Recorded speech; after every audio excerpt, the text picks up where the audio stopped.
প্রিয় দর্শকবৃন্দ, আপনাদের সকলকে জানাই নবরাত্রি সিরিজে স্বাগত। আজ নবরাত্রির সপ্তম দিন। এই দিনে পূজিত হন মা দুর্গার সপ্তম রূপ দেবী কালরাত্রি।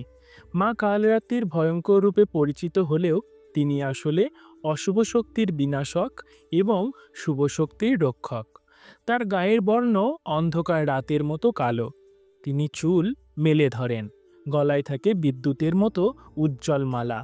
তার ৩ চোখে সূর্যের মতো উজ্জ্বল্য, আর নিঃশ্বাস থেকে নির্গত হচ্ছে অগ্নিশিখা। দেবী কালরাত্রি চতুর্ভুজা। তার ২ হাতে অস্ত্র ধারণ করেন, আর ২ হাতে দেন অভয় এবং আশীর্বাদ। তিনি গাধার উপর আরোহিতা।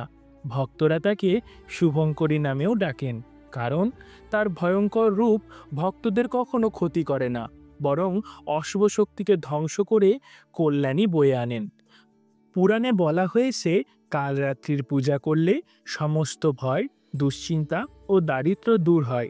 এই দিনে বিশেষত সহস্রার চক্র জাগ্রত হয়, যার ফলে ভক্তের মন পরিষ্কার হয়, জীবনে আসে শান্তি ও আধ্যাত্মিক জ্ঞান। দুর্গাপুজোর সপ্তম দিনে মা কালরাত্রি পুজো করা হয়। দেবীকে অর্পণ করা হয় লাল অথবা নীল রঙের ফুল, প্রদীপ, ধূপ এবং নৈবেদ্য। ভক্তরা মন্ত্র জপ করেন, ওম দেবী কালরাত্রই নমঃ। এই মন্ত্র ভয় দূর করে এবং ভক্তকে ভয়হীন করে তোলে। তাই আজকের দিনে প্রার্থনা করি, মা কালরাত্রি, আমাদের জীবনে সমস্ত অন্ধকার তুমি দূর করো, আমাদের সাহস দাও আর সত্যের পথে এগিয়ে নিয়ে যাও। মা কালরাত্রি সম্পর্কে আরও জানতে গেলে নিচে দেওয়া লিঙ্কে সম্পূর্ণ ভিডিওটি দেখুন। জয় মা কালরাত্রি, জয় মা দুর্গা।